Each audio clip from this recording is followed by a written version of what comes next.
ibni Malik al-Ansari khadimi Rasulullah sallallahu alaihi wasallam qala Rasulullah sallallahu alaihi wasallam lallahu afrahu bi taubati 'abdihi min ahadikum saqata 'ala ba'irihi wa qad adallahu fi ardin falah muttafaqun alaih.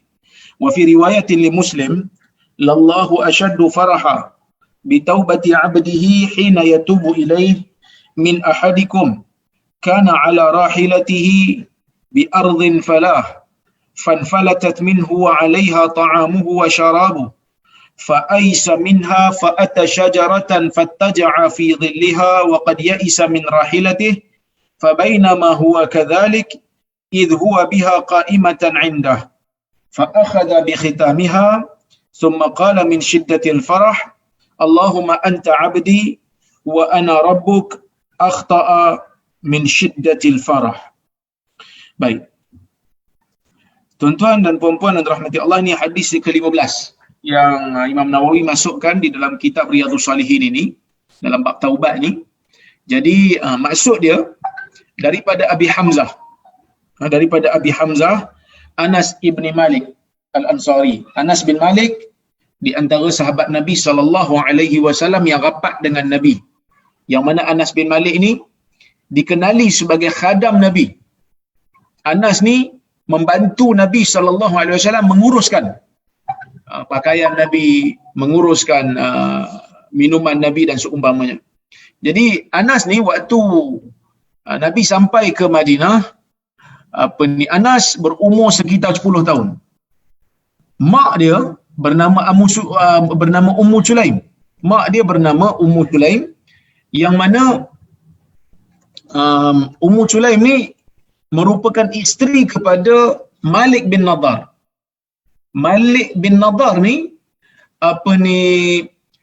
adalah seorang pemuda yang tak suka dengan tindakan isteri dia ketika mana isteri dia masuk Islam. So Ummu Sulaim ni terima Islam. So bila dia masuk Islam saja, suami dia tak puas hati, suami dia lari pergi ke Syam. Suami dia lari pergi ke Syam. Jadi tinggallah Ummu Sulaim ni bersama dengan anak je. Anas ni jadi macam anak yatim jugalah. So bila Nabi sampai ke Madinah, Ummu Sulaim ni bawa Anas ni pergi jumpa Nabi SAW dan bagi tahu dekat Nabi, ni anak aku Anas, dia jadi khadam kau. Kenapa Ummu Sulaim nakkan Anas ni menjadi khadam Nabi? Kerana Ummu Sulaim ni nak supaya Anas ni boleh belajar banyak hadis. Boleh belajar banyak hadis daripada Nabi SAW. Jadi ini merupakan keistimewaan untuk Anas. Sebab tu Anas ni dia banyak riwayat hadis daripada Nabi SAW kerana dia memang rapat dengan Nabi SAW. Sehingga ada satu riwayat menunjukkan dia disimpan lagi cawan dia yang dia hidangkan Nabi air radhiyallahu anhu. Dan Anas ni merupakan di antara sahabat yang lewat juga meninggal di Basrah pada tahun 93 Hijrah. Pada tahun 93 Hijrah. Umur Anas pada ketika itu lebih kurang dalam 100 tahun lah. 100 tahun. Baik. 103 tahun begitulah. Baik.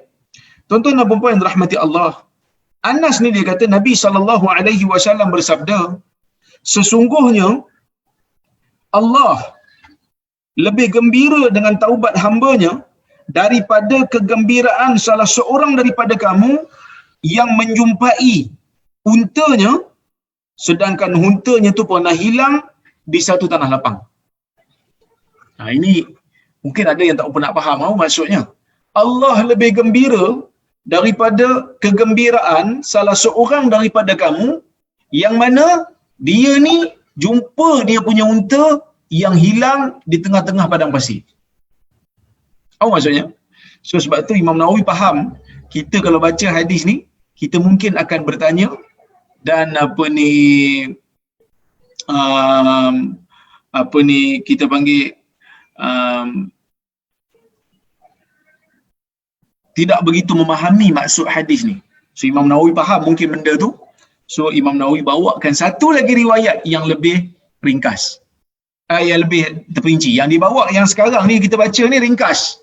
So dia bawa yang lebih terperinci kepada kita untuk kita lebih faham maknanya. Kerana kadang-kadang tuan-tuan dan puan, Nabi sebut satu perkataan, Nabi sebut satu perkataan ataupun Nabi sebut satu ayat, perawi-perawi yang dengar ni mereka akan sahabat-sahabat yang dengar ni mereka akan riwayat dengan makna sebahagiannya. Yang mana sebahagian yang riwayat dengan makna tu mungkin akan meringkaskan. Dia faham, tetapi bila kita baca mungkin kita agak sikit kurang faham. Jadi kita terpaksa mencari riwayat-riwayat hadis yang pelbagai untuk hadis yang sama. So kita tengok dalam Bukhari, tengok dalam Muslim, tengok dalam Abu Daud, tengok dalam Tirmizi dan seumpamanya, baru kita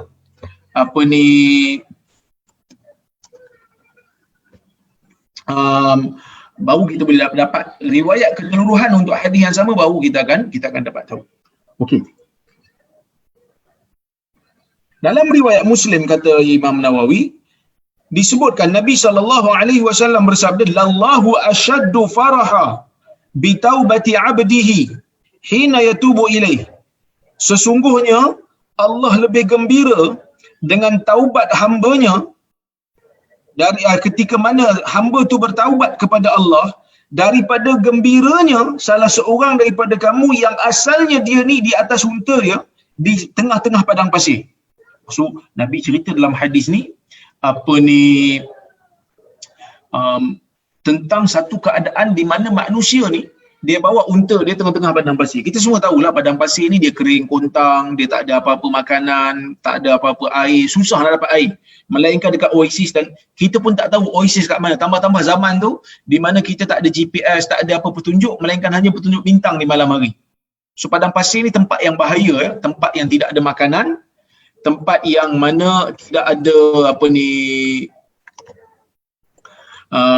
air pun susah nak dapat, melainkan hanya bekalan. Dia ni bermusafir di tengah-tengah padang pasir atas unta dia, yang mana unta dia tu asalnya dia kata fanfalatat minhu. Dia ada atas unta dia, lepas tu unta dia lari. Wa 'alaiha ta'amuhu wa syarabuhu. Yang mana di atas unta yang lari tu ada makanan dia, ada minuman dia. Dia bawa bekalan. Dia bawa bekalan untuk dia makan dan minum sepanjang perjalanan di tengah-tengah padang pasir tu. Tiba-tiba unta yang bawa makanan dan minuman dia tu lari jauh. Lari bawa makanan dia, lari bawa minuman dia. Tengah-tengah padang pasir kering kontang, panas, kita memerlukan air yang banyak untuk badan supaya badan tak dehydration. Jadi bila mana air tu hilang, bila mana makanan tu hilang, apa lagi yang nak ditunggu oleh seorang hamba? Hanya doa kepada Allah untuk dikembalikan semula unta tu, yang mana peluang pun sangat-sangat sukar ataupun sangat-sangat tipis. Fa aisa minha fa ata syajaratan fattaja'a fi dhilliha. Kemudian dia pun bila cari unta tengah-tengah padang pasir ni, dia pun akhirnya putus asa. Fa ata syajarah. Dia pun pergilah ke pokok. Pergi bawah pokok, fattaja'a fi dhilliha, baring mengiring di bawah pokok tu. Baring mengiring di bawah teduhan pokok. Kenapa?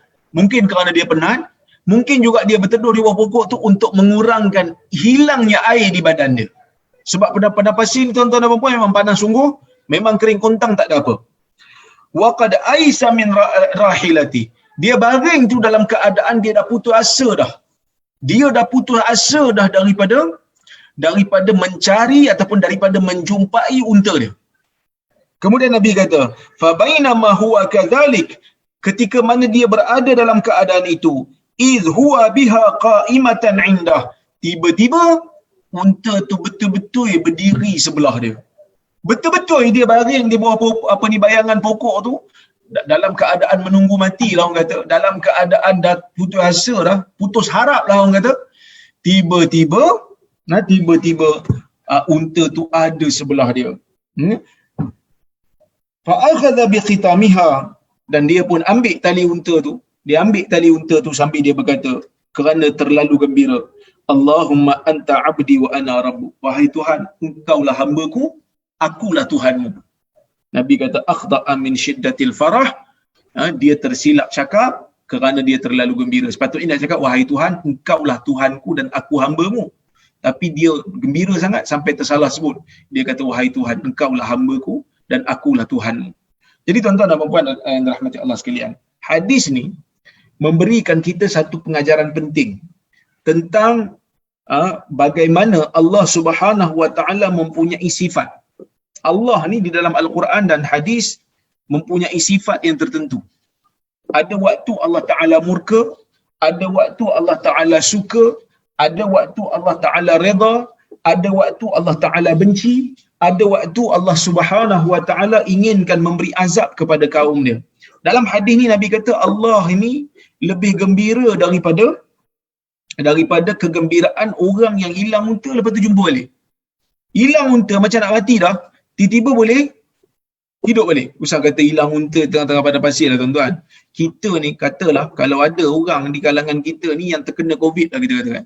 COVID ni kita tahulah dia punya it's very contagious disease. Wabak pandemik yang sangat-sangat kuat dia punya kadar yang sangat laju dia punya kadar kadar jangkitan dia. Jadi kalau COVID ni sebenarnya dia punya peratus kematian dia tak banyak, terutama di Malaysia ramai yang sembuh daripada yang mati. Jadi kalaulah kena COVID ni pun kita susah hati dah. Orang kena COVID tu kira macam nak mati dah. Tiba-tiba dapat kesembuhan tu dia rasa macam dia dapat nyawa semula. Apatah lagi orang yang memang duduk padang pasir, hilang makanan dan minuman yang mana peratusan mati tu kita kata lebih daripada 80%. Kalau tak jumpa makanan dan minuman lagi. Kita pun tak tahu di mana nak cari air, kita pun tak tahu di mana nak cari makanan sebab padang pasir kering kontang, tak ada apa. Jadi bila mana Allah Ta'ala bagi kat dia peluang dan ruang untuk dia hidup semula, jumpa balik unta yang hilang tu, alangkah gembiranya dia. Allah kata Nabi lebih gembira daripada perasaan orang yang gembira tu. Bila mana hamba dia bertaubat kepada dia. Jadi Allah bersifatkan dengan sifat gembira. Habis tu gembira macam mana Ustaz? Wallahu a'lam. Gembira yang layak bagi Allah Subhanahu Wa Taala dan kita jangan membagaimanakan. Jangan membagaimanakan sifat Allah sama dengan sifat makhluk. Jangan bagaimanakan Allah ni macam mana tidak. Seperti mana Allah Subhanahu Wa Taala, seperti mana yang Allah cerita dalam Quran, seperti mana yang Nabi cerita di dalam hadis tentang ciri Allah, tentang sifat Allah, kita menerimanya sambil kita katakan laisa kamitslihi syai'. Allah tidak sama dengan makhluk. Tuan-tuan dan puan-puan dan rahmati Allah sekalian. Hadis ini memberikan kita satu lagi pengajaran yang penting, iaitu orang yang tersilap cakap tidak diberikan dosa. Dia ni tersilap. Patut perkataan ni kalau katalah disebutkan oleh orang yang sedar tentang implikasi ucapan ni, sudah pastinya perkataan ini adalah perkataan yang kufur. Jadi kalau katalah satu orang dia sedar, bukan kerana dia silap dia sebut, wahai Tuhan, kau lah hamba ku, aku Tuhan kamu. Siapa yang menyebut perkataan ni secara sengaja, maka kufur, kafir. Tetapi jika orang ni menyebut dalam keadaan dia tersilap, maka dia tidak dianggap kafir, tetapi dimaafkan kerana itu bukan tujuan dia nak menyebut perkataan tu. Maksud dia lain, dia tersebut benda lain. Ni dalam agama kita panggil dia apa? Kita panggil dalam agama sabqul lisan. Sabqul lisan ni maksudnya lidah yang terlepas ataupun terlepas cakap. Kadang-kadang kita nak cakap satu benda, dalam kepala kita duk fikir benda lain, kita duk sebut benda lain. Benda ni pernah berlaku dalam hidup saya pun. Kadang-kadang saya nak sebut benda lain, tersebut benda lain. Saya nak sebut Nabi Nuh, tersebut Nabi Idris. Saya nak sebut Abu Qatadah, tersebut Abu Darda. Nak sebut Abu Darda, tersebut Abu Qatadah. Sedangkan kita duk fikir Abu Darda, kita tersebut Abu Qatadah. Sehingga orang bagi tahu kita, baru kita perasan. Dia kata, Ustaz sebut apa tadi? Kan? Ustaz sebut apa tadi? Salah sebut. Dia kata, betul lah saya sebut ni. Bila tengok balik rakaman, dan baru kita tahu. Oh, rupanya tersilap. Baik. Tuan-tuan dan puan-puan yang dirahmati Allah Subhanahu Wa Taala sekalian. Ini di antara faedah yang boleh diambil daripada hadis ni. Dan yang ketiga, faedah yang ketiga yang boleh kita ambil daripada hadis ni, selain daripada Allah sukakan kepada hamba yang bertaubat, kemudian galakan untuk bertaubat, kemudian tidak berdosa kalau kita tersilap sebut suatu perkara. Dan satu lagi, kita ni sebagai orang yang mengajar, apa saja pengajaran lah, terutamanya mengajar agama. Macam saya ni, mengajar orang agama umpamanya, Bila saya mengajar agama, bila saya nak mengajar sesuatu benda kepada masyarakat, saya selain daripada saya mengajar direct, kalau boleh saya gunakan perumpamaan, gunakanlah perumpamaan, kerana Nabi SAW juga menggunakan perumpamaan untuk memberikan ataupun memudahkan orang faham. Memudahkan orang faham sesuatu perkara. Kerana kadang-kadang maklumat-maklumat yang kita nak bagi kat orang ni mungkin kita faham, tapi orang tak begitu faham. Kita faham, tapi bila kita cerita kat orang, orang tak faham. Jadi kebanyakan orang yang mengajar agama ni, dia kadang dia fikir pasal diri dia je. Dia faham, bila dia cakap tu dia ingat orang faham macam dia. Tapi sebenarnya orang tak faham. Jadi dia kena hurai lebih sikit supaya orang faham. Nabi SAW menghuraikan kepada sahabat. Ada kalanya Nabi melukis. Ada kalanya Nabi bertanya soalan. Ada kalanya Nabi bagi teka-teki. Ada kalanya orang tanya kat Nabi, Nabi jawab. Ada kalanya Nabi bercerita. Seperti mana hadis yang kita baca yang lepas-lepas. Ada kalanya Nabi memberikan perumpamaan. Nabi compare. Nabi banding. Nabi memberikan kesimpulan. Contoh macam hadis, kita akan tengok Tuhan di hari kiamat.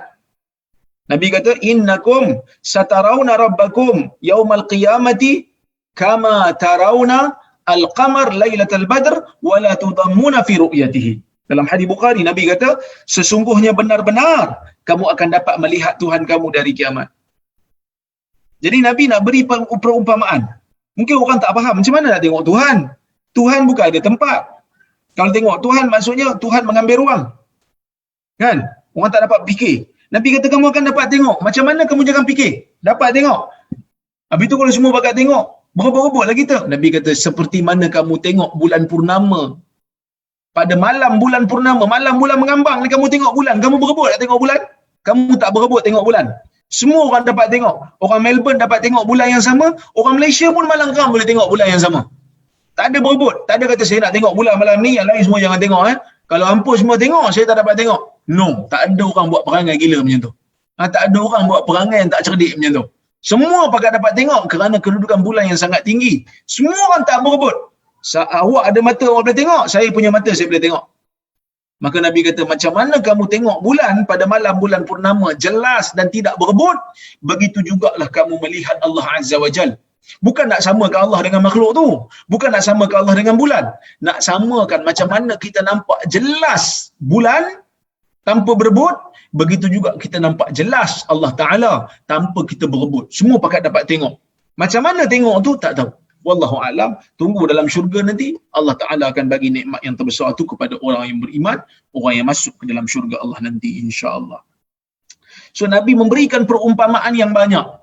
Nabi memberikan perumpamaan yang banyak kepada para sahabat. Jadi pendakwah pun dalam mengajar agama ni, dalam menyampaikan maklumat, kalau boleh memberikan perumpamaan, berikan perumpamaan supaya orang mudah faham. Kerana maklumat yang mereka baru nak terima tu maklumat yang baru. Maklumat yang kita gunakan sebagai perbandingan tu maklumat yang lama yang mereka dah faham. So kita gunakan benda yang mereka faham untuk kait dengan mereka, dengan benda yang mereka baru nak faham. Baru nak faham. Baik. Kita tengok pada hadis yang berikutnya, hadis nombor 16. Wa an Abi Musa Abdullah bin Qais al-Ash'ari radhiyallahu anhu 'anil Nabi sallallahu alaihi wasallam qala inna Allah ta'ala yabsutu yadahu bil-lail liyatuba musii'un nahar wa yabsutu yadahu bin-nahar liyatuba musii'ul lail hatta tatlu'a asy-syamsu min maghribiha, rawahu Muslim. Yang bermaksud daripada Abu Musa al-Ash'ari. Abu Musa ni nama dia Abdullah bin Qais. Abdullah bin Qais merupakan sahabat Nabi yang berasal daripada Yaman. Datang ke Madinah, naik kapal bersama dengan kaum dia pada tahun ke-7 Hijrah. Dan mana dia merupakan daripada kabilah Al-Ash'ari. Yang mana Al-Ash'ari ni merupakan golongan yang Nabi SAW puji mereka. Nabi puji golongan Ash'ari ni, yang mana kerana sifat mereka suka membantu sesama mereka. Bila makanan tak cukup, dia orang akan himpun makanan masing-masing, makan sama-sama. Sebab tu Nabi kata, rahimallahul ash'ariyin. Ana minhum wa hum minni wa ana minhum. Moga Allah merahmati golongan Ash'ari. Mereka daripada aku dan aku ni daripada mereka. Maksud Nabi suka perbuatan bantu-membantu kongsi makanan. Nabi suka dengan perbuatan benda ni, ya. Baik, tuan-tuan dan puan-puan yang dirahmati Allah Subhanahu Wa Taala sekalian. Nabi kata, Abu Musa kata, Nabi SAW bersabda, sesungguhnya Allah membentangkan tangannya pada waktu malam supaya orang yang berdosa pada waktu siang dapat bertaubat. Dan Allah membuka tangannya pada waktu siang supaya orang yang melakukan dosa pada waktu malam dapat bertaubat. Sehinggalah matahari terbit daripada barat. Tuan-tuan dan puan-puan yang dirahmati Allah sekalian. Bila Nabi kata Allah ada tangan, Allah ada tangan. Macam mana tangan tu tak tahu. Jangan dibayangkan, jangan dibagaimanakan, tak sama dengan makhluk. Jadi hadis ni sebenarnya Nabi nak bagi tahu kat kita tentang bagaimana Allah Azza wa Jal sangat-sangat bersedia dan sangat-sangat menunggu orang yang berdosa untuk bertaubat. Maksud Allah Ta'ala ni sangat-sangat suka hamba dia yang bertaubat. Setiap masa Allah Ta'ala akan menerima taubat hamba yang berdosa. Setiap masa Allah Ta'ala akan menerima taubat hamba dia. Tambah pula bila masuk bulan Ramadan ni. Sebab itu Nabi kata walillahi utaqa'u minan nar wa dhalika fi kulli lailah. Setiap malam Ramadan ni Allah akan membebaskan orang-orang daripada neraka wa dhalika fi kulli lailah. Yang mana pembebasan daripada api neraka tu berlaku pada setiap malam bulan Ramadan. Jadi Nabi SAW memberikan isyarat kepada kita, sesungguhnya Allah sangat-sangat suka menerima taubat orang yang berdosa. Kerana orang yang berdosa ni ciri-ciri manusia yang bukan Nabi. Nabi maksum lah. Tapi kita tak maksum. Kita buat dosa. Dosa besar, ada dosa kecil. Kadang-kadang kita tak buat dosa besar, kita buat dosa kecil. Jadi bila buat dosa kecil ni, Allah Ta'ala sangat-sangat suka kalau hamba dia bertaubat.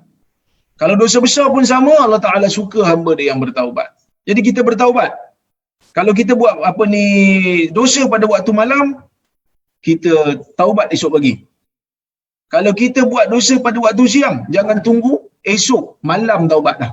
Dan hadis ni memberikan isyarat kepada dia, hadis ni memberi isyarat kepada kita bahawasanya Nabi SAW menyatakan Allah Ta'ala mengarahkan kita ni untuk melakukan taubat sesegera mungkin. Jadi kalau kita buat dosa pada waktu siang, tak payah tunggu esok lah. Malam boleh taubat. Kalau boleh awal lagi. Kalau kita buat dosa pada waktu malam, esok pagi, taubat segera. Tapi bukanlah galakkan untuk buat dosa. Selagi saya salah hurai lagi, orang salah faham pula. Dia kata tak apa, ustaz kata buat dosa dulu, lepas tu taubat. Buat dosa dulu. Jangan. Kerana kita tak tahu kita mati bila. Takut-takut bila kita buat dosa, mati atas dosa, na'udzubillahi min zalik. Itu merupakan satu perbuatan su'ul khatimah. Tapi bila manusia telah terbuat dosa dalam keadaan dia tak dapat kawal diri dia, maka segeralah bertaubat kepada Allah Subhanahu. Ini hadis ni bukan hadis nak suruh kita buat dosa lepas tu taubat. Hadis ni nak kata siapa buat dosa cepat-cepat taubat. Boleh faham? Dia ada dua konteks yang berbeza tu. Kadang-kadang orang salah faham konteks hadis suruh taubat.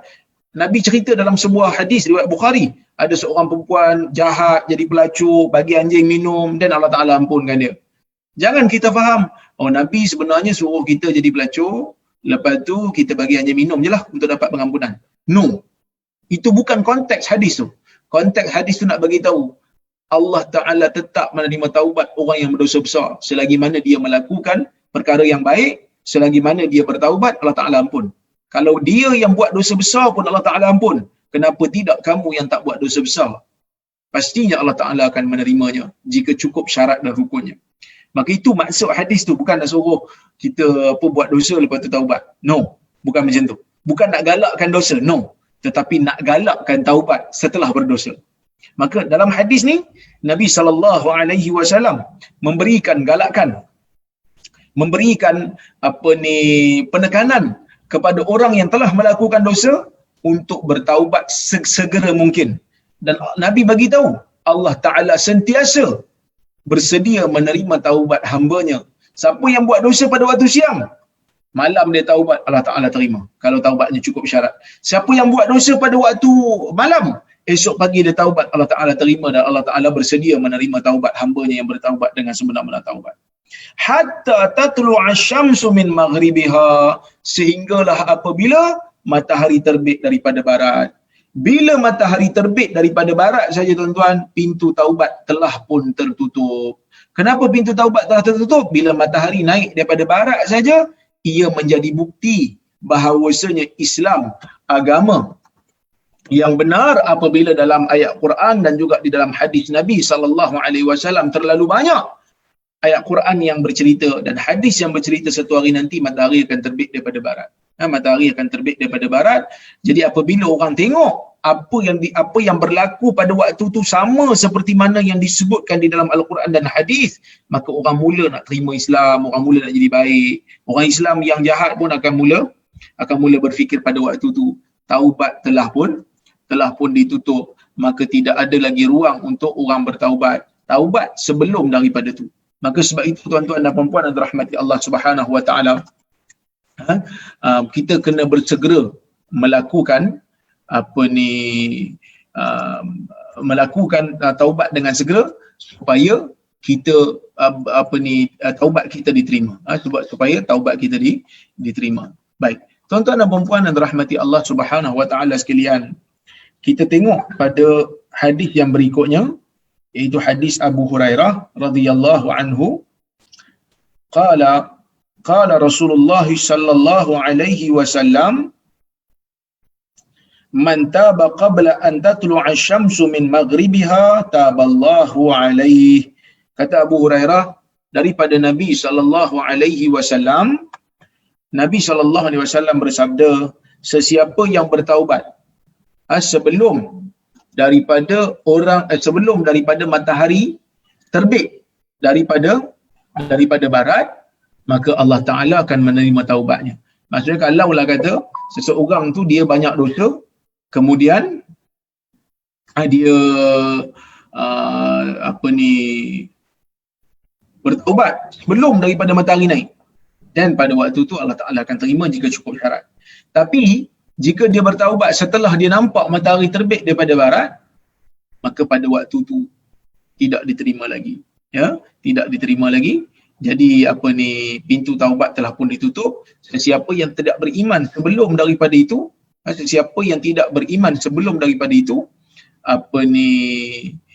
tidak lagi diterima selepas daripada benda tu kalau dia nak taubat. Jadi kalau sebelum tu dia tak taubat, selepas tu dah tak diterima lagi. Jadi tuan-tuan dan puan-puan yang dirahmati Allah Subhanahu wa taala, semua ulama berbeza pendapat. Ada yang kata siapa yang nampak peristiwa tu saja yang tidak diterima, lepas pada tu okey lagi. Tetapi kalau ikut tengok hadis ni, memang nampak ia kekal untuk semua orang yang hidup di zaman tu dan zaman selepas tu. Jadi maksudnya kalaulah kata seseorang itu dia tak Islam sebelum daripada terbit matahari daripada barat, kemudian dia nak masuk Islam lepas dia nampak peristiwa tu, tidak diterima. Walaupun dia nak masuk Islam tu setelah 2-3 tahun setelah matahari terbit daripada barat. Jadi tidak juga diterima. Baik.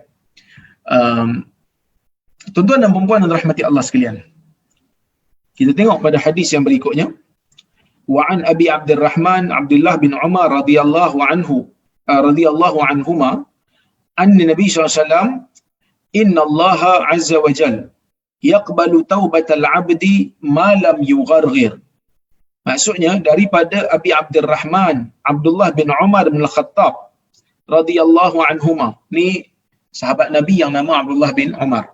Abdullah bin Umar ni ialah anak kepada Umar ibn Al-Khattab radhiyallahu anhu. Anak kepada Umar bin Al-Khattab. Yang mana Umar bin Al-Khattab ni kita tahulah yang merupakan di antara sahabat Nabi SAW yang rapat dengan Nabi. Manakala Abdullah bin Umar ni dia merupakan anak kepada Umar yang agak muda tetapi mempunyai sumbangan yang besar kepada agama. Di antara sumbangan besar dia adalah dia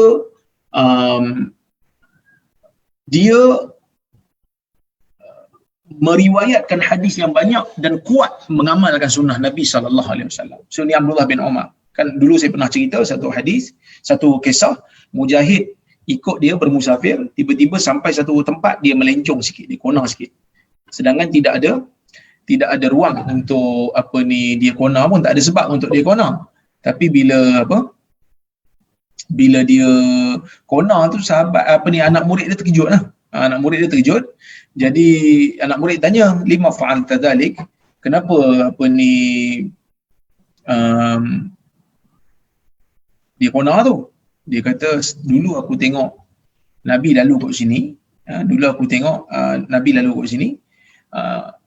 Nabi konar kat sini. Zaman tu mungkin Nabi ni dia nak elak daripada kayu ke, nak elak daripada nak elak daripada kayu, nak elak daripada batu. Tapi waktu zaman Ibn Umar lalu tu dah tak ada dah.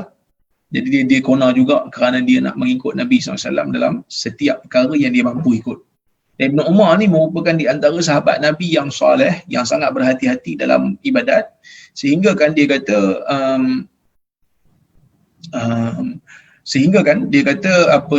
dalam isu basuh muka, dia kata mata ni sebahagian daripada muka. So dia ambil wuduk, dia basuh mata dia. Dikatakan itu penyebab dia buta sehingga akhir hayat dia. Dia buta sebelum dia meninggal dunia. Jadi saya ingat, bukanlah kita disuruh tiru untuk basuh mata pula, bahaya mata kita, tapi nak kata dia ni satu orang yang sangat berhati-hati, satu orang yang sangat kuat mengikut sunnah Nabi SAW. Ni Abdullah bin Umar bin Khattab radhiyallahu anhuma. Dia kata Nabi SAW bersabda, Inna Allah azza wa jal yaqbalu taubatal abdi ma lam yugharghir. Sesungguhnya Allah Subhanahu wa taala menerima taubat seorang hamba selagi mana nyawanya tidak sampai ke kerongkong. Rawahu Tirmizi wa qala hadisun hasan. Hadis ni hadis yang hasan, hadis yang tidak sampai kepada tahap sahih, tetapi boleh diterima dalam bab ni. So dalam hadis yang lepas, Nabi bagi tahu taubat ni ditutup bila matahari naik daripada barat. Bila matahari naik je daripada barat, siapa yang tak terima Islam, sesiapa yang tidak bertaubat, maka taubat itu tidak diterima, Islam tu tak diterima. Okey? Itu yang pertama. Kemudian yang kedua, apabila manusia ni nyawa dah sampai ke kerongkong, waktu tu juga pintu taubat telah tertutup. Ini juga yang menjadikan Jibril alaihi salam memasukkan tanah lumpur ke dalam mulut Fir'aun ketika mana Fir'aun nak mengucap kalimah syahadah. Kita semua tahu Fir'aun ni tenggelam dalam air kan, lemas. Jadi bila dekat-dekat dia nak mati tu, dia nak ucapkan kalimah syahadah. Jibril ambil lumpur, masukkan dalam mulut dia. Bukan kerana Jibril tak nak dia masuk Islam. Kalau Jibril tak nak dia masuk Islam, Allah Ta'ala tak nak dia masuk Islam, Allah Ta'ala tak hantar dia pergi, tak hantar Nabi Musa dan Harun untuk jumpa dia. Kalau Allah Ta'ala sendiri hantar Nabi Musa dan Harun untuk jumpa Fir'aun. Izhaba ila Fir'aun, innahu tagha, faqula lahu qawlan layyina. Allah Ta'ala kata, wahai Musa dan Harun, kau pergilah jumpa Fir'aun. Fir'aun innahu tagha, kerana Fir'aun ni telah melampaui batas. Dia mengaku dia Tuhan, kau pergi dakwah kat dia. Faqula lahu qawlan layyina. Kau pergi cakap dengan Fir'aun ni, cakap yang baik-baik. Cakap yang lembut-lembut. Faqula lahu qawlan layyina. Cakap benda yang baik-baik. La'allahu yatadhakkar aw yakhsha. Mudah-mudahan dia ni boleh beringat dan dia boleh takut pada Tuhan. Okey. Tuan-tuan dan puan-puan dan rahmati Allah sekalian, daripada ayat Quran ni membuktikan kepada kita bahawasanya Allah memang inginkan dan perintahkan Musa untuk berdakwah kepada Fir'aun supaya Fir'aun kembali kepada agama. Tapi apa sebab yang menyebabkan Fir'aun ni dia disumbatkan lumpur oleh Jibril pada masa tu? Kerana Fir'aun ni dia sebutkan perkataan syahadah itu semata-mata kerana apabila dia telah sampai pada tahap nyawa telah sampai ke kerongkong. Bila nyawa telah sampai ke kerongkong, tuan-tuan, maka pada masa tu siapa yang nak masuk Islam ke, siapa yang nak bertaubat ke, maka pada masa tu tidak lagi diterima. Sebab itu Jibril berusaha memasukkan lumpur di dalam mulut Fir'aun kerana dia mengucapkan kalimah syahadah untuk ketika mana dia telah kita panggil, dia telah hilang nyawa. Dia telah hilang nyawa. Baik, tuan-tuan dan puan-puan yang dirahmati Allah sekalian, kenapa pada waktu ni Allah Ta'ala tutup pintu? Kenapa pada waktu ni Allah Ta'ala tutup pintu taubat? Kerana pada waktu ni,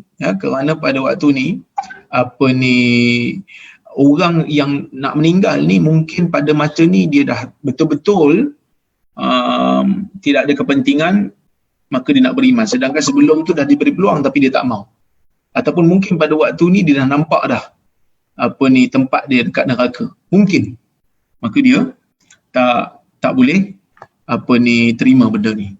Ataupun dia tidak boleh tidak diterima lagi Islam dia pada waktu tu. Tidak diterima Islam dia pada waktu tu ataupun taubat dia pada waktu tu. Maka sebab itu Allah Subhanahu Wa Taala tutup pintu taubat. Jadi kadang-kadang kita menunggu benda yang jauh, iaitu benda yang belum tentu bila akan berlaku. Pintu taubat ditutup pada matahari, bila matahari naik terbit daripada barat. Tetapi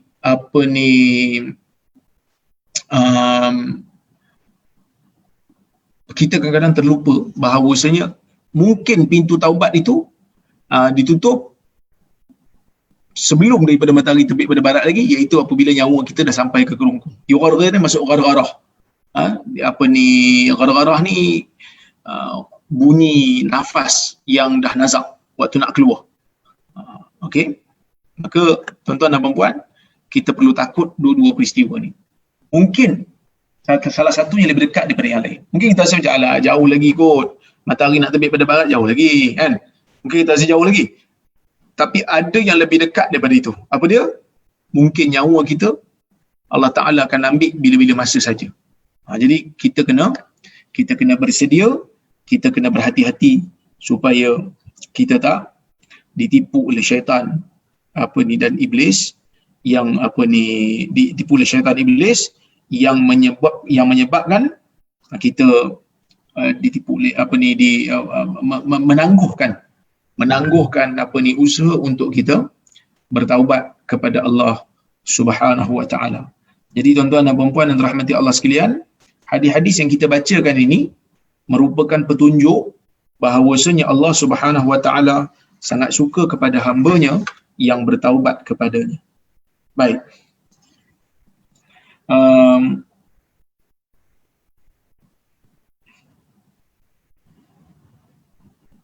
Di sana Nabi SAW mengajarkan kepada kita di antara faedah-faedah kita beristighfar dan bertaubat. Walaupun dalam hadis disebutkan tentang bila kita bertaubat saja Allah Ta'ala akan ampun dosa kita jika cukup syarat. Okey.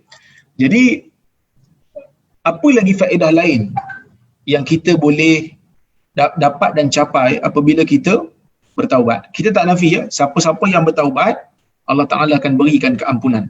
Sesiapa yang bertaubat Allah Ta'ala akan tukarkan dosanya menjadi pahala. Allah Ta'ala sebut dalam Al-Quran, faulaika yubaddilullahu sayyi'atihim hasanat. Orang-orang yang melakukan dosa itu Allah Ta'ala akan tukarkan segala dosa-dosa yang dibuat menjadi pahala. Para ulama berbahas dan berbincang, apakah maksudnya segala dosa ditukar menjadi pahala? Segala dosa yang ditukar menjadi pahala menurut sebahagian ulama ialah seseorang yang bertaubat, sebelum taubat hidupnya dipenuhi dengan amalan dosa. Setelah taubat dia bertukar amalan yang dia buat dosa sebelum ini, dia tukar. Dia tak solat, tukar jadi dia solat. Dia tak suka bersedekah, tukar jadi bersedekah. Dia suka cakap bohong, tukar jadi cakap benar. Ada yang kata ini maksudnya.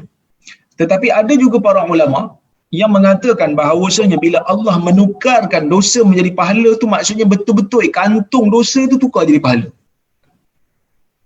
Dan sebahagian ulama mengatakan tidak mustahil untuk Allah Subhanahu Wa Taala jadikan perkara itu berlaku di dalam kehidupan kita kerana Allah Ta'ala ni maha pemurah.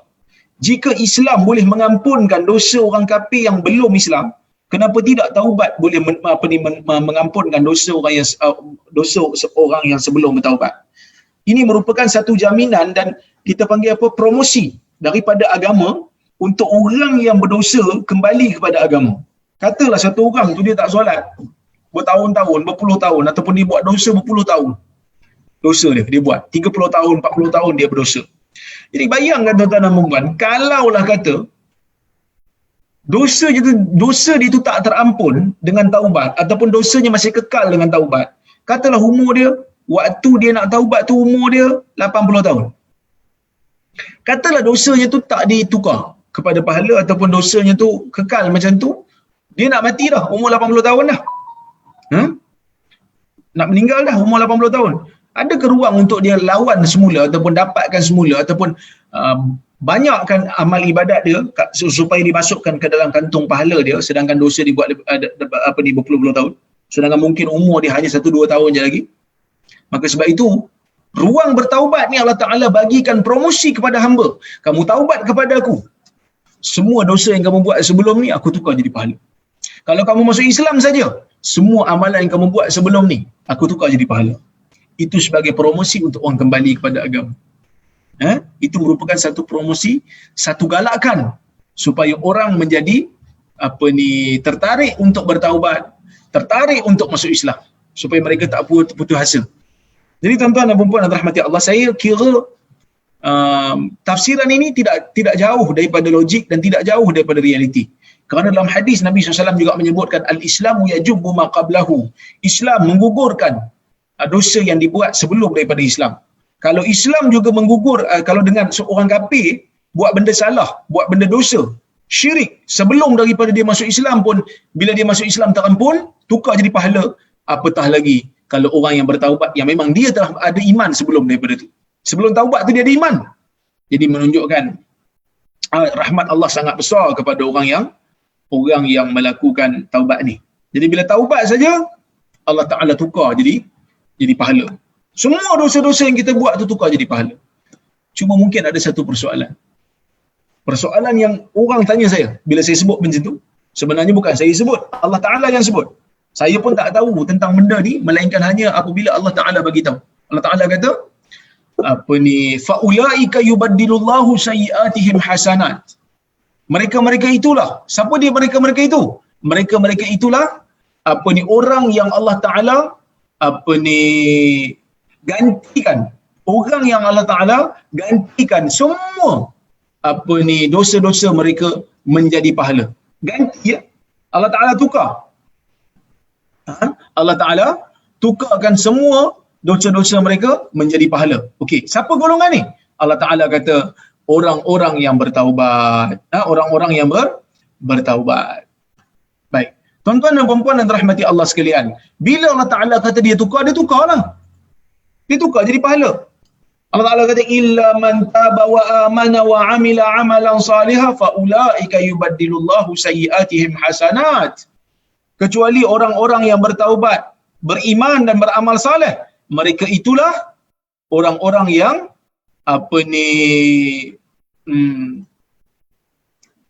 gantikan pahala dosa-dosa mereka menjadi pahala.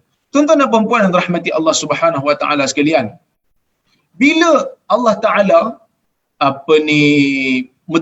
menukarkan semua dosa ni jadi pahala, ada soalan orang tanya. Dia kata kalau macam tu ustaz, apa beza orang yang melakukan pahala dengan dosa? Orang yang buat pahala daripada awal dia buat pahala, dia dapat pahala. Dia buat, katalah dia buat amalan, dapat pahala. So dia dapat pahala. Bila dapat pahala, masuk dalam kantung kebaikan dia. Masuk dalam kebaikan dia. Ada yang kata, manakala orang yang buat dosa, dia relax buat dosa, banyak kemungkaran dia buat, banyak maksiat dia buat, dia syok duk menikmati benda-benda haram, benda-benda dosa, masuk kantung dosa dia, masuk kantung dosa. Kemudian tuan-tuan dan puan-puan yang dirahmati Allah sekalian, bila masuk kantung dosa saja, dia taubat. Bila taubat apa jadi pada dia? Bila taubat, Allah Ta'ala tukarkan dosa yang ada dalam kantung dosa dia tu, tukar menjadi pahala, masuk kantung pahala pula. Macam tak adil je ustaz. Orang yang buat pahala daripada awal, punyalah penat, bangun qiyamul dan seumpamanya, bangun nak solat, bangun nak buat pahala, susah. Perlu struggle. Orang lain relax aja buat dosa, syok aja buat dosa. Kan? maka nampak macam tak adil. Sebenarnya ada seorang ulama, ada seorang ulama yang namanya Umar Sulaiman Al-Ashqar. Sebenarnya memang ada dua pandangan, memang ada dua pandangan. Saya sebutkan dua pandangan. Jadi mungkin saya boleh sharekan kepada tuan-tuan dan puan sebelum saya nak huraikan masalah yang tadi tentang pandangan yang kata maksud Allah Ta'ala tukarkan pahala, tukarkan dosa menjadi pahala setelah taubat. Tengok tuan-tuan mungkin boleh tengok dekat skrin ni, saya sharekan daripada tafsir Ibn Kathir ketika dia menghuraikan ayat ni, faulaika yubaddilullahu sayyi'atihim hasanat wa kana Allahu ghafurur rahima. Pada menyatakan makna yubaddilullahu sayyi'atihim hasanat, Allah gantikan dosa menjadi pahala, ada dua pandangan. Pandangan ulama ada dua. Pandangan pertama, mereka itu menukarkan amalan jahat menjadi amalan baik. Maksudnya kalau sebelum ni buat jahat, sekarang dah buat baik.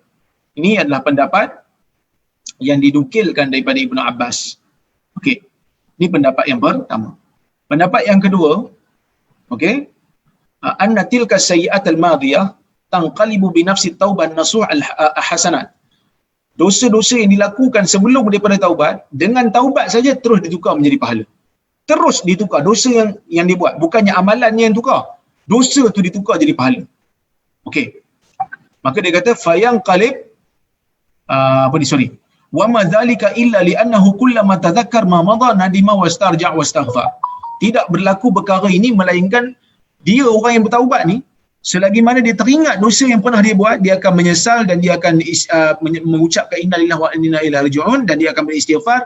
Setiap penyesalan terhadap dosa adalah ketaatan, dan itulah akan ditukar pahala dia. Okey, sebab tu dia kata fayanqalibu dzan ta'atan bihadzal i'tibar. Maka semua dosa akan bertukar menjadi ketaatan melihat kepada aspek ini. Pada hari kiamat nanti, walaupun dia akan tengok semua dosanya ditulis, tetapi ia tidak memberi mudarat kepada dia dan akan ditukar menjadi pahala setelah dia tengok ada dalam kantong dosa dia, tukar jadi pahala kerana taubat. Kama sabatat as-sunnah bidzalik. Seperti mana yang telah sabit dengan sunnah dalam perkara itu. Yang inilah siyaqul hadis. Inilah yang ditunjukkan dalam hadis. Yang mana hadis ni Allah Ta'ala bagi tahu, Nabi SAW bagi tahu, Allah Ta'ala akan ambil orang yang terakhir untuk masuk dalam syurga. Allah Ta'ala kata fa innalaka bikulli sayyi'atin hasanah. Untuk engkau bagi setiap kejahatan tu ada kebaikan.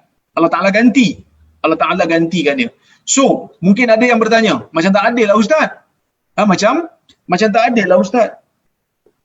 Orang buat dosa pada awal, syok buat dosa, dengan taubat terus jadi pahala. Kita daripada awal lagi buat pahala, syok pun tidak. Orang beriman dia syok lah buat ibadat, tapi kadang-kadang kena struggle juga. Dia kata beban nak buat ibadat Ustaz, beban nak solat Ustaz banyak-banyak.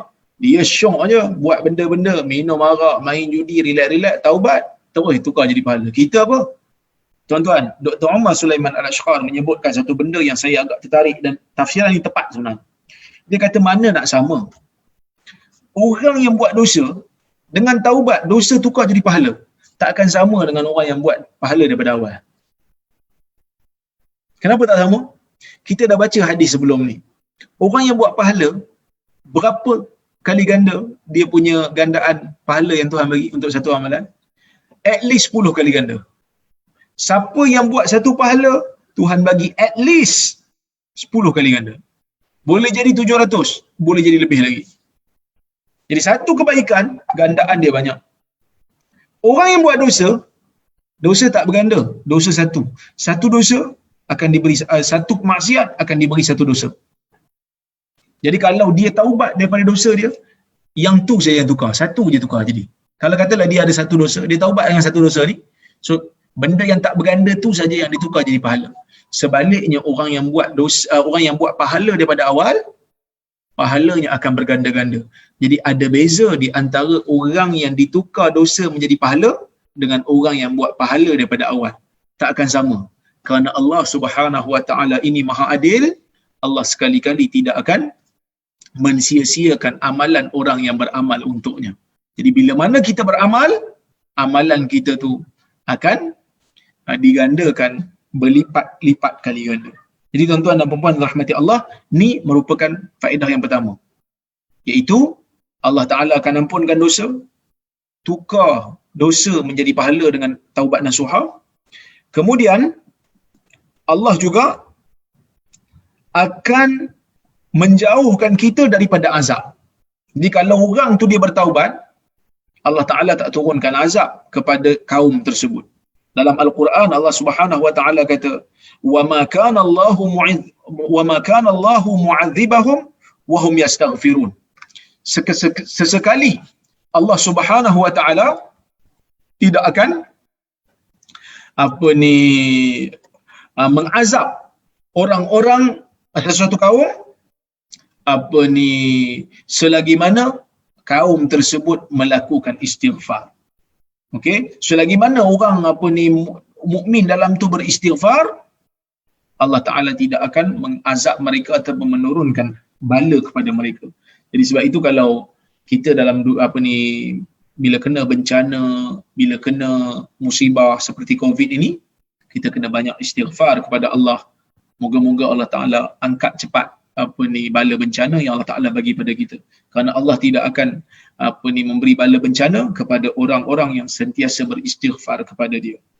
Kemudian yang ketiga, selain daripada diampunkan dosa, selain daripada pahala ditukar menjadi selain daripada dosa ditukar menjadi pahala, selain daripada dijauhkan daripada azab, daripada bencana, Allah juga akan memberikan rezeki, melapangkan rezeki. Mungkin tak jadi kaya, mungkin juga jadi kaya, mungkin juga tak jadi kaya, tetapi rezeki itu mencukupi. Rezeki itu mencukupi dengan istighfar.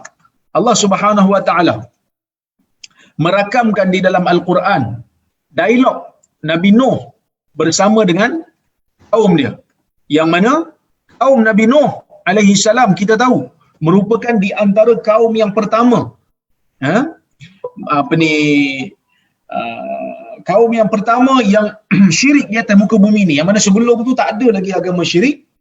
Maka kaum Nabi Nuh, orang yang kumpulan yang pertama melakukan syirik di atas muka bumi ni, maka Nabi Nuh dihantar sebagai rasul yang pertama kepada ahli bumi.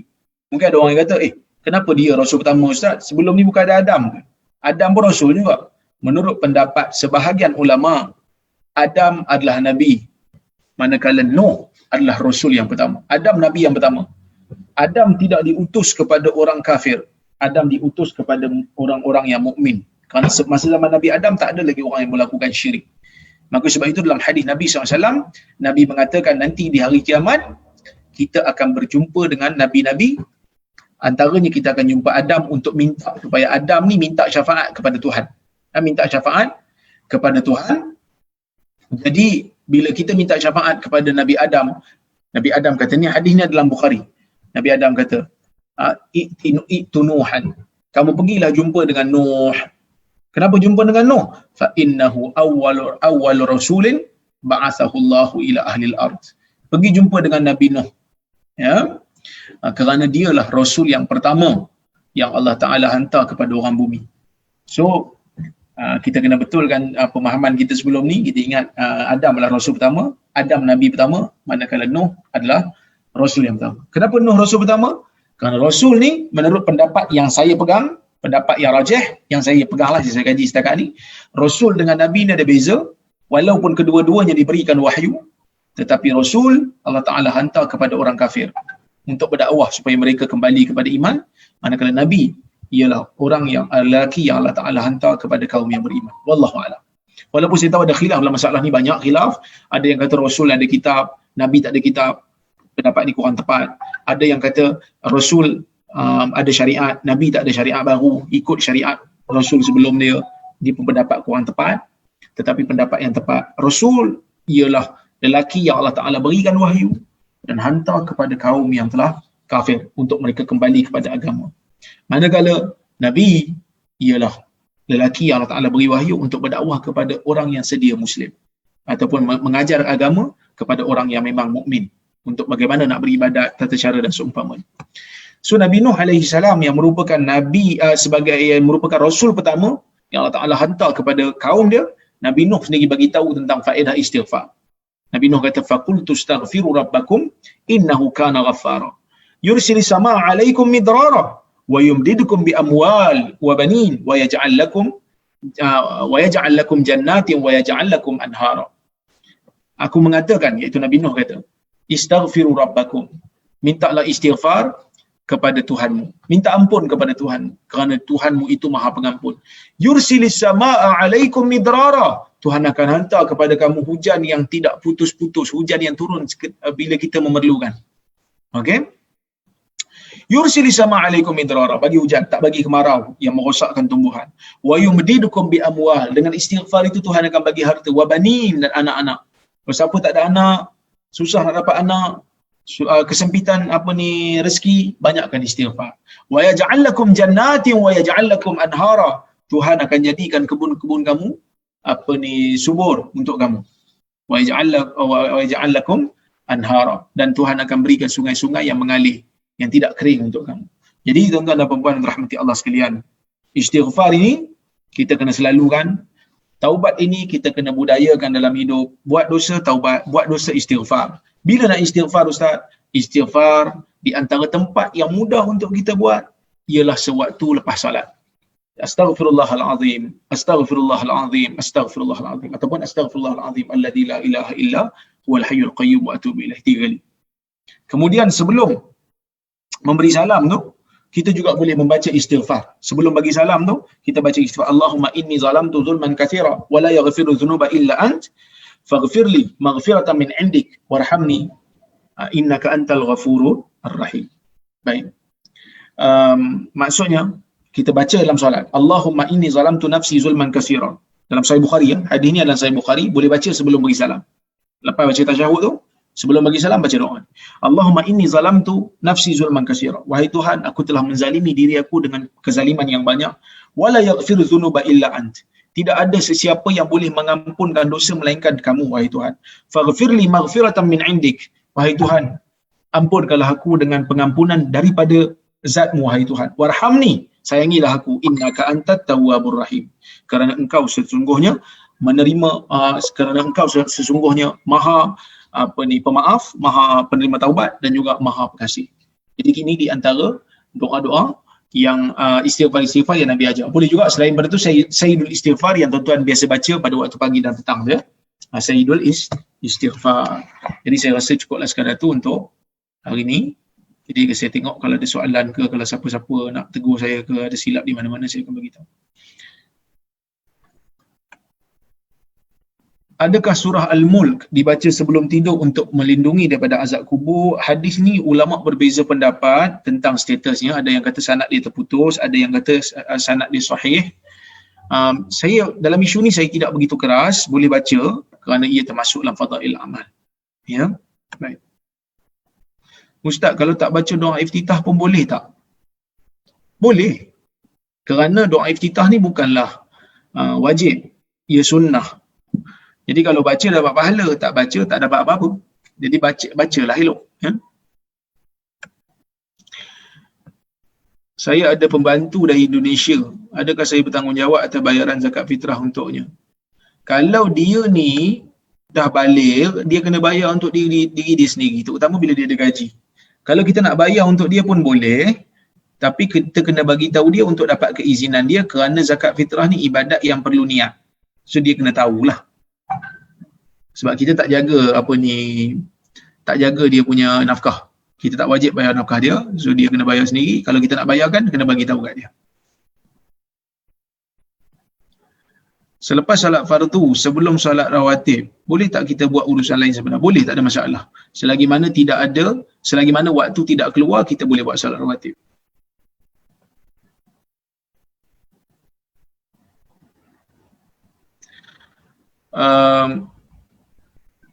Ini ada soalan daripada Azizul. Ni Azizul Awang ni, Azizul Hasni yang naik basikal. Saya ingat saya jumpa dia dekat Melbourne. Moga-moga sihat insya-Allah Azizul. Terus kayu basikal laju-laju. Baik. Soalan Azizul, saya ada satu soalan mengenai gerak jari telunjuk ketika tasyahud akhir. Gerak macam ni ya. Okey. adakah itu tuntutan? Dalam hadis memang ada disebut tentang gerak jari ni.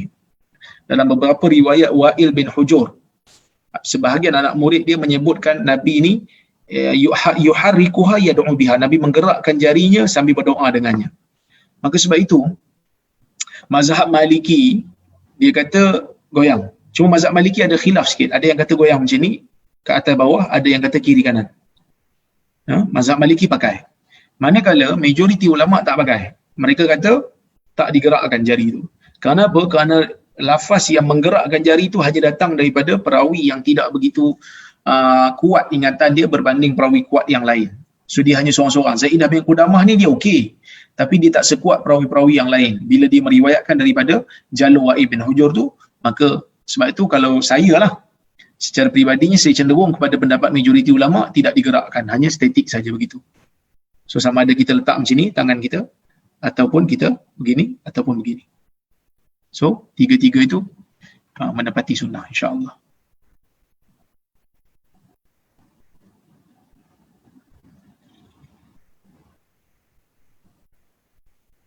Solat sunat yang mana Nabi tidak pernah tinggalkan, di antara dalam hadis yang disebut adalah solat sunat ni sebelum subuh, iaitu solat sunat qabliyah subuh dan witir. Jarang ditinggalkan oleh Nabi sallallahu alaihi wasallam. Maka sebab itu hukum dia adalah sunat muakkad. Sunat muakkad. Cuma ulama berbeza pendapat antara witir dengan solat qabliyah subuh ni mana afdal lagi. Sebagai ulama kata qabliyah subuh, kerana Nabi kata raka'atanil fajr khairun minad dunya wa ma fiha. 2 rakaat sebelum subuh ini lebih baik daripada dunia dan seisinya. 2 rakaat al-fajr khairun minad dunya wa ma fiha. 2 rakaat sebelum subuh ni lebih baik daripada dunia dan seisinya. So itu bagus sangatlah tu. Mazhab Syafi'i dia kata witir lebih afdal daripada solat sunat sebelum subuh. Kerana witir ada ulama kata wajib. Hanafi kata witir ni wajib. Maka bagi saya kalau boleh buat dua-dua, buat dua-dua. Okey, adakah tarawih juga dikira qiyam? Ya, Nabi sebut dalam hadis man qama ramadhana imanan wa ihtisaba ghufira lahu ma taqaddama min dhanbi. Sesiapa yang menghidupkan Ramadan kerana iman dan mengharapkan pahala, akan diampunkan dosa yang telah lalu. So, qiyam Ramadan merangkumi juga salat tarawih. Bahkan salat tarawih ni pun, perkataan tarawih itu tidak begitu glamour di zaman awal. Zaman Nabi tak ada lagi tarawih dijadikan sebagai istilah. Sebaliknya glamour dengan nama qiyam Ramadan. Sepertiga akhir malam tu adalah waktu di mana Allah Ta'ala turun ke langit dunia untuk menerima taubat orang yang bertaubat, untuk menerima istighfar orang yang minta ampun kepada Tuhan, dan untuk mengabulkan doa orang-orang yang minta kepada dia. Ya, yang tu waktu-waktu yang mustajab. Tetapi ia tidak menafikan selepas Isyak adalah waktu untuk kita melakukan qiyamul lail. Cuma ulama berbeza pendapat tentang tahajud. Adakah tahajud ni kena tidur dulu ataupun boleh terus selepas Isyak? Yang ni khilaf. Sebagian ulama kata kena tidur dulu. Sebagian ulama kata tak perlu tidur dulu. Kenapa mereka berbeza pendapat? Kerana maksud tahajud tu sendiri. Ada yang kata maksud tahajud tidur dulu, bangun waktu malam setelah tidur. Itu perkataan tahajud tu literal meaning dia adalah terjaga setelah tidur kemudian solat. Ada yang kata tak, selagi mana kita salat lepas Isyak itu dikira tahajud. Bagi saya mudah saja. Nak namakan dia tahajud ke, nak namakan dia qiyamul lail ke, yang penting menghidupkan malam Ramadan sangat-sangat dituntut. Tidur dulu ke tak tidur dulu ke tak apa. Siapa yang tidur dulu nak bangun dan dia yakin dia boleh bangun, silakan. Siapa yang kata kalau saya tidur Ustaz, bukan kata tahajud, memang tak kejut-kejut. Bukan kata tahajud ni yang tak kejut-kejut, maksud tak bangun-bangun. Tak solat tarawih dulu sebelum tidur. Kerana kita bimbang langsung tak buat. Baik.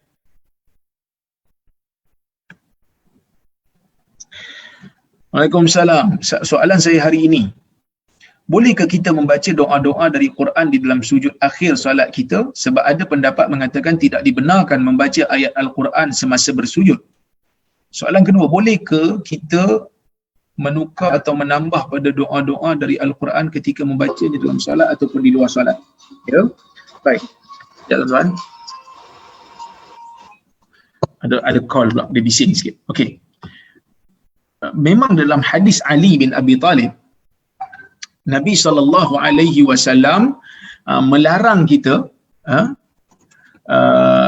melarang kita untuk membaca Al-Quran ketika mana kita sedang berada dalam keadaan sujud. Manakala, okey, jika kita bersujud, bukankah Nabi kata aqrabu ma yakunul 'abd min rabbih wa huwa sajid? Okey. Perkara yang paling keadaan yang paling dekat kita bersama dengan Tuhan ni waktu kita bersujud. Maka fa'aksiru doa. Banyakkan doa. Banyakkan doa. Jadi bila kita nak doa, kita nak doa lah, ambil daripada Quran lah, di antara doa yang terbaik ni doa Quran lah, kan? Jadi kalau kita doa dalam sujud dengan doa yang ada dalam Quran, contohnya macam Rabbana atina fid dunya hasanah wa fil akhirati hasanah, kan? Boleh ke tak boleh? Dalam isu ni saya melihat tidak ada masalah, kerana yang dilarang tu kita membaca dengan tujuan membaca. Sebaliknya, kalau kita membaca bukan dengan tujuan untuk membaca Quran, sebaliknya membaca doa, maka ia tidak menjadi masalah.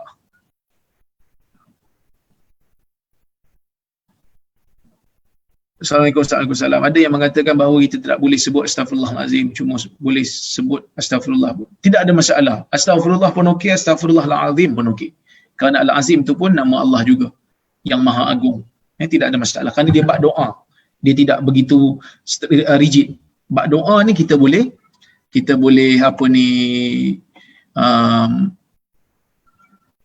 tambah, boleh ubah dan seumpamanya. Ya, baik. Sebab itu orang pernah bertanya kepada Ibn Bas, kalau tak silap saya, macam mana kita nak beristighfar? Bolehkah kita beristighfar dengan astagfirullah saja, ataupun kita boleh tambah astagfirullahalazim? Ibn Bas ni tuan-tuan kenal ke? Dia merupakan mufti kerajaan Arab Saudi sebelum daripada mufti sekarang ni. Okey, jadi Ibn Bas pun hari tanya, macam mana kita nak beristighfar? Adakah cara istighfar ni mesti dengan cara astagfirullah saja ataupun astagfirullahalazim? Ibn Bas kata tak ada masalah, istighfar itu disuruh, ya. Istighfar itu disuruh. Jadi macam mana nak cara nak istighfar? Sebut astagfirullah. Itu lepas memberi salam. Okey? Ataupun dia nak sebut astagfirullahalazim alladzi la ilaha illa huwal hayyul qayyum wa atubu ilaih pun tak ada masalah. Tak ada masalah, kerana itu juga termasuk di dalam istighfar yang umum, suruhan yang umum yang Allah Subhanahu wa taala suruh kepada kita. Okey? Baik.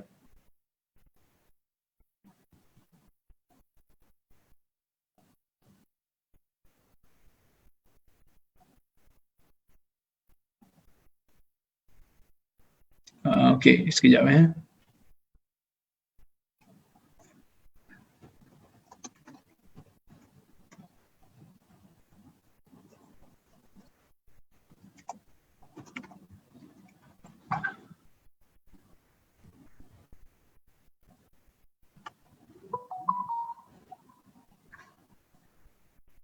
Saya nak carikan kepada tuan-tuan yang tuan-tuan dan puan ya.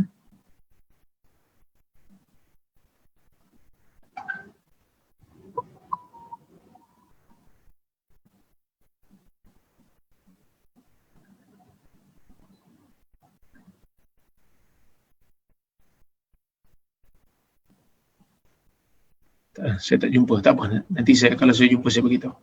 Baik, tak ada masalah ya untuk tambah astaghfirullahalazim pun boleh, astagfirullah saja boleh, Allahumma ighfirli pun boleh, kemudian astaghfirullahalazim alladzi la ilaha illa huwal hayyul qayyum wa atubu ilaih pun boleh. Tapi yang ada isu sikit kalau dia lepas solat lah. Kalau secara umum tu apa-apa pun tak apa lafaznya, selagi mana kita minta ampun pada Tuhan. Tapi yang kalau lepas solat tu, kalau lepas solat kan, lepas bagi salam, assalamualaikum kan, astagfirullah ke tak tu? Astagfirullahalazim. Yang ni ada khilaf sikit, ada yang kata kekal dengan astagfirullah, kerana ada perawi bernama Auza'i, dalam hadis Nabi perawi kata Nabi ni beristighfar 3 kali lepas solat. 3 kali lepas solat Nabi istighfar. Auza'i kata lafaznya astagfirullah. Itu pemahaman perawi lah. Tapi kalau ikut lafaz hadis, Umumlah istighfar. Nabi istighfar 3 kali. Macam mana cara istighfar? Tengok dalam hadis ada lafaz astaghfirullahalazim, ada lafaz astaghfirullahalazim alladzi la ilaha illa huwal qayyum wa atubu ilaih, ada lafaz yang astagfirullah, astagfirullah, astagfirullah. So ada pilihan. Kalau kita nak buat astagfirullah, astagfirullah, astagfirullah saja pun, ada perawi hadis bernama Auza'i yang menggalakkan perkara itu. Tapi kalau bukan lepas solat, terpulang kita nak sebut macam mana pun, selagi mana ada lafaz minta ampun pada Tuhan. Okey. Salam Ustaz, Waalaikumsalam. Mengenai tertib wuduk. Misalnya kalau saya terlupa untuk basuh kedua lengan, terus saya basuh dahi. Bolehkah saya basuh lengan kembali lepas itu teruskan dengan wuduk, atau haruskah saya buat wuduk dari awal? Ulama berbeza pendapat tentang hukum tertib di dalam wuduk. Sebahagian ulama kata wuduk tak perlu tertib. Manakala majoriti ulama kata tertib ni wajib, kerana Allah Subhanahu Wa Taala sebut wuduk tu secara tertib. Basuh muka dulu, basuh tangan, sapu kepala dan basuh kaki. Kalau tak perlu tertib, dah tentu Allah Ta'ala kata basuh muka, basuh tangan, basuh kaki dan sapu kepala. Bila Allah selitkan 3 anggota basuh tu, Tuhan selit tengah-tengah sapu kepala, lepas tu berbasuh kaki, menunjukkan tertib tu dituntut. Dituntut. Dan Nabi tidak pernah mengambil wuduk melainkan dengan tertib. Jadi pendapat yang tepat, tertib adalah wajib dalam wuduk. Tertib ni wajib dalam wuduk. Jadi kalau kita basuh muka, lepas tu kita lupa basuh lengan, kita tu sapu kepala. Sapu kepala tu tak sah. Kenapa sapu kepala tak sah? Sapu kepala ni sah bila lepas tangan sempurna basuh. Kalau tangan tak sempurna basuh, belum sampai time untuk sapu kepala. Dia macam kita solat sebelum waktu. Sah ke? Solat sebelum waktu tak sah. Sama sapu kepala, sebelum basuh lengan bagi sempurna, waktu basuh kepala belum masuk, kita dah basuh kepala, kita dah sapu kepala. Dan apa kita perlu buat? Tak perlu daripada mula, kita hanya perlu basuh tangan saja. Basuh tangan sampai ke siku sempurna, dan baru sapu kepala. Tak perlu basuh muka balik, kerana basuh muka tadi dah sah dah. Basuh muka dah sah.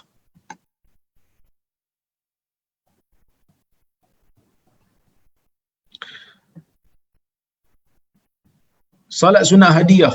Saya tidak pernah mendengarnya. Saya pernah bertanya kepada guru saya, Abdul Malik Saadi, salat sunat hadiah ni.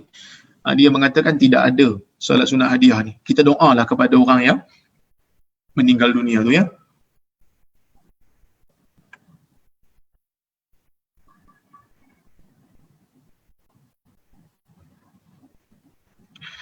Minum bekas air tuan guru.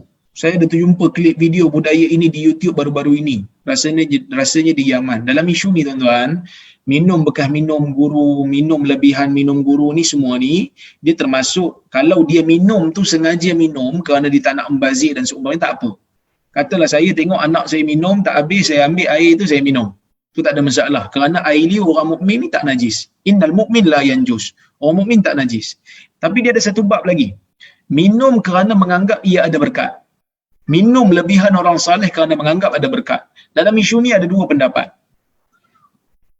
Selagi mana keberkatan tu bukan datang daripada Nabi. Kalau air minum Nabi, air liur Nabi, air wuduk Nabi, yang ni ada berkat. Sebab tu sahabat berebut ambil. Rambut Nabi pun ada berkat. Sebab tu sahabat berebut ambil. Tapi selain daripada Nabi, ada 2 pendapat. Boleh tak kita ambil berkat daripada orang saleh selain daripada Nabi? Sebagian ulama kata boleh. So dia orang ikut pendapat tu lah. Kerana dia orang kias dengan Nabi. Kalau Nabi pun ada berkat, orang yang ikut Nabi pun tak ada berkat langsung. So dia orang kata ada berkat. Tapi pendapat yang saya pegang, keberkatan ni, mengambil berkat ni hanya untuk Nabi SAW sahaja. Kerana tidak ada bukti yang menunjukkan sahabat berebut-rebut ambil air bekas minuman Abu Bakar ataupun Umar sedangkan mereka orang saleh. Kecuali pada perkara yang dalil bagi tahu boleh ambil berkat daripada mereka. Contoh, kita bila ada anak baru lahir, Islam suruh, Nabi galakkan kita untuk tahnik. Apa itu tahnik? Belah mulut. Belah mulut cari orang saleh. Untuk apa cari orang soleh? Bila orang soleh ni dia akan kunyahkan tamar, masukkan tamar yang hancur dalam mulut dia, bagi dekat mulut anak. Ini adalah satu konsep mengambil berkat daripada orang soleh. Yang ni oleh kerana ada hadis kita buat. Kalau tak ada hadis, kita tak perlu buat lah. Okey? Itu pendapat saya lah. Tapi kalau kita nampak orang tu buat, kerana dia bertaklid kepada pendapat yang mengambil berkat, yang membenarkan orang mengambil berkat daripada orang soleh, kita tak bantah lah. Cuma kita tak setuju saja.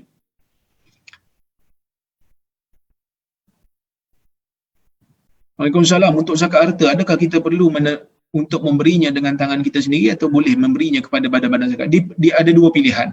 Cuma di Malaysia ni, Sebenarnya kalau ikut hukum boleh bagi sendiri, bagi pada asnaf terus pun boleh, bagi pada pejabat zakat pun boleh.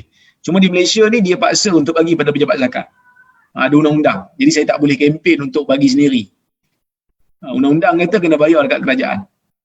Dan ada pelepasan cukai lagi kat Malaysia ni. Sebab tu dia orang bayar kat pejabat zakat. Okey. Terima kasih banyak. Saya nak kena buka puasa. Nak kena tolong isteri masak kerana saya adalah calon suami misali. Jadi tak kena lama. Terima kasih banyak. Saya minta maaf terkasar bahasa tersilap kata. Aku qauli hadza wa astaghfirullahalazim li wa lakum. Assalamualaikum warahmatullahi wabarakatuh.